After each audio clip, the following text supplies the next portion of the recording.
अस्सलाम वालेकुम। अच्छा, तो आज हम बनाएंगे डेटाबेस। जैम के अंदर ही डेटाबेस क्रिएट करेंगे और डेटाबेस के अंदर हम अपना डाटा स्टोर करेंगे। उसके लिए सबसे पहला जो काम होता है वो है हमें जैम कंट्रोल पैनल ओपन करना है और उसके अंदर हमें अपाचे और माई एसक्यूएल को ऑन कर देना है। जब हम इसको स्टार्ट कर देंगे तो यहाँ पे ये नंबरिंग शो हो जाएगी, पीएडीज और पोर्ट्स शो हो जाएंगे। उसके बाद ये भी थोड़ा सा इसका कलर चेंज हो जाएगा, ये ग्रीनिश टाइप का कलर हो जाएगा। जब ये स्टार्ट हो जाएगा आपको पता चल जाएगा कि ये स्टार्ट हो गया। उसके बाद आपने इसको करना है मिनिमाइज़ करने के बाद आपने अपने ब्राउज़र में आ जाना है। ब्राउज़र में आने के बाद आपने यहाँ पे सिंपल लिखना है लोकल होस्ट और इसको आपने स्टार्ट कर देना है। ये आपके पास लोकल होस्ट का जैम का डैशबोर्ड शो हो जाएगा।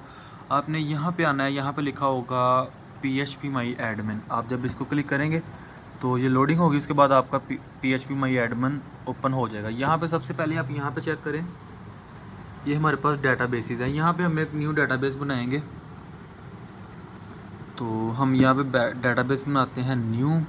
डेटाबेस का नाम हमने क्या रखना है, कुछ भी आप नाम रख सकते हैं। जैसे कि मैंने यहाँ पे एक डेटाबेस बनाई हुई है जिसका मैंने नाम रखा था फ़ाहद, तो मैं इस डेटाबेस का नाम फ़ाहद स्पेस CH रख देता हूँ। उसके बाद इसको आपने नहीं छेड़ना, आपने सिंपल क्रिएट पे क्लिक कर देना, आपका डेटाबेस बन जाएगा।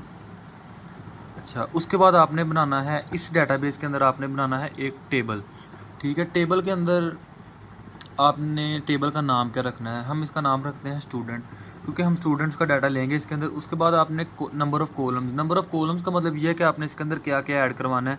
फॉर एग्ज़ाम्पल आपने नेम ऐड करवाना है, उसके बाद उसका मोबाइल नंबर ऐड करवाना है, तो नेम और मोबाइल नंबर 2 कॉलम।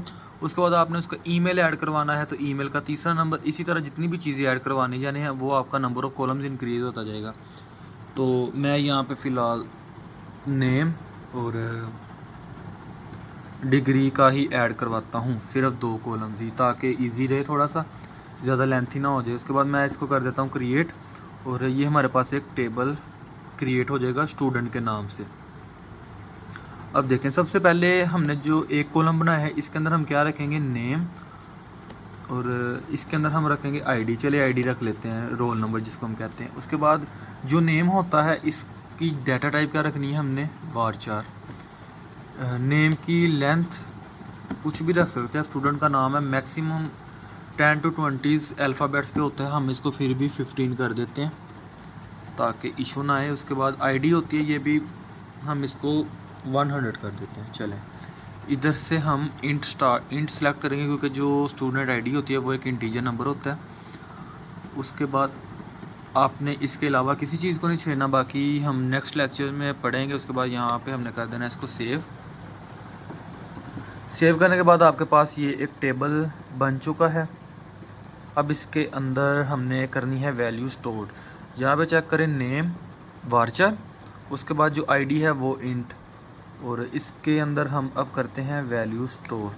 उसके लिए हम जाएंगे एसक्यूएल में, यहाँ पे हम करेंगे वैल्यू स्टोर। तो इसका एक सिंटैक्स होता है, वो मैंने कॉपी किया हुआ है, आपको मैं बता देता हूँ, Ctrl+C। अच्छा, इंसर्ट इनटू स्टूडेंट, टेबल का मैं नाम क्या रखा है, स्टूडेंट, इसलिए हम यहाँ पे इंसर्ट इनटू स्टूडेंट करेंगे। उसके बाद ये जो ब्रैकेट्स हैं फर्स्ट वाली, इसके अंदर हम लिखेंगे अपने वो कॉलम्स के नाम। क्या क्या नाम रखा था हमने, पहला नाम रखा था हमने नेम, ये वैसे ही आ जाएगा। उसके बाद हम यहाँ पे लगाएंगे कॉमा। उसके बाद हम रखेंगे दूसरा नाम क्या था हमारा, आईडी। दूसरा कॉलम का नाम था हमारा आईडी। और इसी तरह इसके अंदर वैल्यूज़ के अंदर सबसे पहले हम लिखेंगे नेम, सिंगल कोटेशन के अंदर नेम रख लेते हैं फ़ाहद, और उसके बाद सिंगल कोटेशन बंद करेंगे क्योंकि ये अल्फ़ाबेट हैं और जो नाम होता है वो हम कोटेशन के अंदर ही लिखते हैं। उसके बाद इसको हम करेंगे कोमा। रोल नंबर मेरा 18 है, तो मैं यहाँ पे 18 लिख दूँगा और इसको कॉपी कर लेता हूँ ताकि नेक्स्ट भी ये काम आ सके, Ctrl+C। अच्छा, उसके बाद यहाँ पे चेक करें, गो का ऑप्शन है,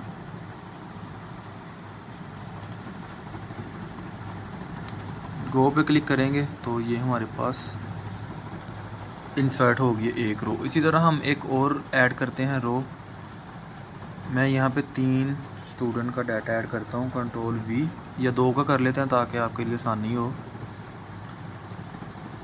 यहाँ पे मैं अब किसी और स्टूडेंट का नाम लिख देता हूँ, रोल नंबर भी चेंज कर देते हैं। उसके बाद इसको कर देते हैं गो, ये भी सेव हो गया। उसके बाद अब हमने चेक करना है कि ये जो डाटा है हमारा ये डिस्प्ले हो भी रहा है या नहीं हो रहा। उसके बाद यहाँ पे आएंगे एसक्यूएल में। उसके बाद हम चेक करेंगे कि हमारा डाटा जो है वो यहाँ पे सेव हुआ है नहीं हुआ। हम यहाँ पे आएंगे एसक्यूएल के अंदर।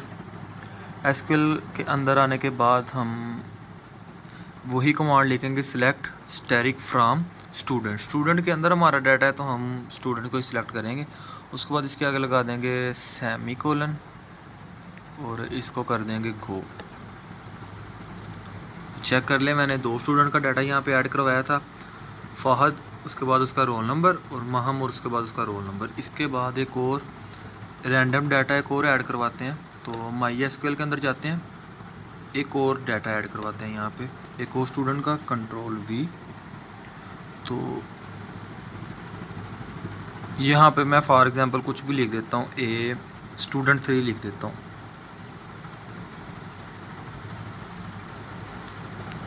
स्टूडेंट 3 और इसका मैं रोल नंबर लिख देता हूँ 56, ठीक है। और इसके बाद मैं इसको कर देता हूँ गो। चेक करें ये भी स्टोर हो गया। अब इस तरह जितने मर्जी स्टूडेंट्स का डाटा यहाँ पे डाटाबेस के अंदर स्टोर करवा सकते हैं। अब चेक करते हैं कि ये तीसरे का भी डाटा स्टोर हुआ है नहीं हुआ। इसकी कमांड ये है, स्टूडेंट तक जाके आपने आगे लगा देना है सेमीकोलन और गो। चेक करें फ़हद, महम, और उसके बाद हमने एक रैंडम डाटा डाला था स्टूडेंट 3, इसका रोल नंबर 56। तो ये है PHP माई एडमिन, किस तरह हम इसके अंदर अपना डाटाबेस बना सकते हैं और डाटाबेस के अंदर किस तरह हम वैल्यू स्टोर करवा सकते हैं। और इसके अलावा अल्लाह हाफिज़।